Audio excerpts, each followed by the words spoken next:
पहले तो उत्तराखंड और हमारे पूरे भारत की समस्या हैं, लेकिन उसके साथ साथ पहले मैं अपने जहाँ मैं रहता हूँ उधम सिंह नगर में रुद्रपुर में मुख्यालय है, लेकिन 6 किलोमीटर के एरिए में हाईवे हैं और उसमें आए दिन दुर्घटना हो रही हैं।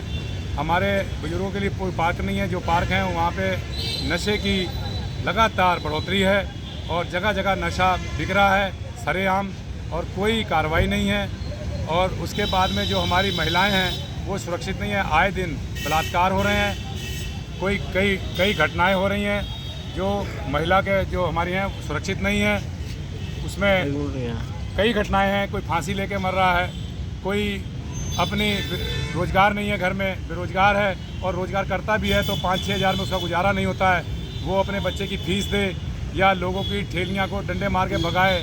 आज जो है गरीब आदमी जो है लाचार है। आपने देखा होगा कि नगर निगम कई बार हमारे ठेली वालों को, हमारे टुक टुक चालकों को, हमारे जो फड़ी लगाते हैं या सिलाई मशीन फड़ पे खड़े हुए हैं उनकी गाड़ियां में उठा के सामान ले जाते हैं, लेकिन आज तक धन्ना सेठों के कभी अतिक्रमण नहीं हुआ। आपने देखा होगा ये रोड जो काशीपुर बाईपास है, पहले मोबाइल की दुकानें हैं, फिर मोबाइल बाहर लगे हुए हैं, फिर उसके बाद ठेली लगी हुई है, फिर उसके बाद टुक टुक खड़ा हुआ है, फिर हमारी माता बहनें इतनी ऊपर साड़ी करके मजबूर हो जाती हैं लांघने को। उनके लिए कोई पैदल की रास्ता नहीं है, जो रास्ता धन्ना सेठों ने घेर रखे हैं उनका अतिक्रमण नहीं कर रहे हैं। आपने देखा होगा बस अड्डे में हमारे बरसों से बसे हुए घरों को उजाड़ दिया गया, वो लाचारे बेचारे हुए पड़े, उनके बच्चों की फीस तक नहीं है, रोटी खाने के लिए पैसे नहीं है, किसी के घर में माँ बीमार है, किसी का बाप बीमार है, किसी को अभी तक उनको जो है कोई न्याय नहीं मिल रहा है, व्यवस्था नहीं की गई, उनके घर उजाड़ दिए गए, भगवानपुर में उजाड़ दिए गए।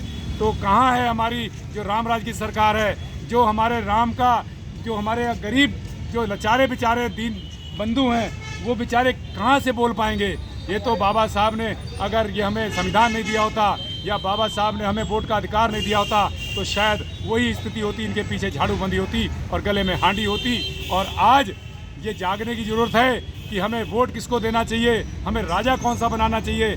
जब हमारे राम के नाम को, हमारे इंसानी अंदर के राम को लूटा जा रहा है, हम आज मजबूर हैं, प्रशासन अपना रवैया अपना रहा है, सरकारें अपनी मौज ले रही हैं, गुंडे अपनी बदमाशियाँ दिखा रहे हैं। तो इस राम राज में जो उम्मीद थी वो यहाँ की जनता ठगी हुई महसूस कर रही है, बोल नहीं पा रही है, लेकिन इसलिए कोई तो आगे आएगा। आज जो भगवान ने हम पे मेहर की है, आज जो ये हमारी हत्या पिता पुत्र की हुई है, वहाँ से हमारा दिल आहत हुआ और हमारी व्यवस्थाओं में कई चीज़ें हम इतने आहत हुए हैं, इसलिए मजबूर होकर संकेत के तौर पे बैठे हैं 48 घंटे के लिए भूखे प्यासे अंजल छोड़ के। और इसके बाद में अगर ये नहीं सुधरते हैं तो 13 तारीख को हम ज्ञापन देंगे। उसके बाद जो है ये लड़ाई बहुत लंबी होगी। आज यहाँ पे आप देख रहे होंगे कि कुछ लोग हैं, ये गांधी पार्क में पैर रखने की जगह नहीं होगी, ये मैं दावा करता हूँ। पूरे राष्ट्र के लोग यहाँ इकट्ठा होंगे और बहुत बड़ा जन सैलाब होगा, उत्तराखंड से क्रांति उठेगी।